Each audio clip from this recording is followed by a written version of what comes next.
why is fixed income, like a pension or Social Security, so powerful in retirement?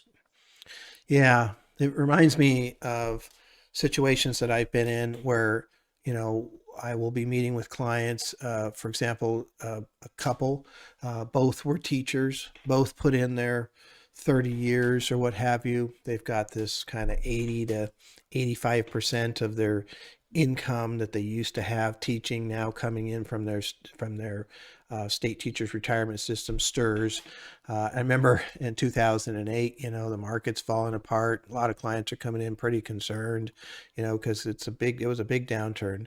And got this teacher client couple sitting there. They're just totally relaxed, really, not worried about it. They haven't taken anything from their investments forever because they're basically able to live off of this pension that's coming in. And, it really drove home to me uh, that's you want to, if possible, have some component of that. Now, Social Security is like that. It's a pension, and all these pensions are going to have some difficulties keeping up with possibly keeping up with what you have for inflation for the things that you're buying. But it's still a really powerful component. It's just you've got money coming in from an outside source that is guaranteed, right? As long as it doesn't fail for some reason, which it hasn't. And you don't have to rely upon the stock and bond market as much. So if I need $100,000 and I've got, 100,000 coming from pension and Social Security, whatever happens to the market, I'm not that concerned with because I'm not using it. If I need, 100,000 and I only have $10,000 coming in from Social Security, for example, then I'm in a different situation. Now I'm withdrawing an awful lot of money out of the market and I'm hoping for good returns. And when bad returns come, it increases my stress level, right? So that's where you see this pension Social Security component really kind of add to the stress-free lifestyle as far as that goes.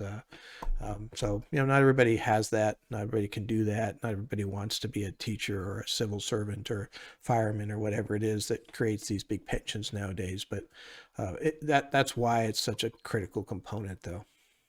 Yeah, the one caveat with pensions is a lot of times they don't keep up with inflation. Mm-hmm. And so that's why you kind of want a bit of both. You don't want to be purely pension Mm-hmm. or purely investments. You Yep. want to have kind of that diversity of income. Yep. And so your investments would outpace inflation. But then if the market's down, you want that rely on that pension that's Yep. kind of there, that's kind of always coming in. Yeah. Yeah. No, it's a great situation to be in for retirement, that's for sure. Like saying there used to be a lot more pensions in private business. Also, those have all disappeared for all intents and purposes. And so pensions are a little bit harder to get now. You have to take on certain types of jobs to get them. Social Security is still there, and maximizing Social Security, which is a big thing we work on all the time, is a really good idea. There's some great stuff that you can do to try to really bring that up as much as possible, and that does help, right? So almost everybody has Social Security if you don't have a pension, so that's an important component.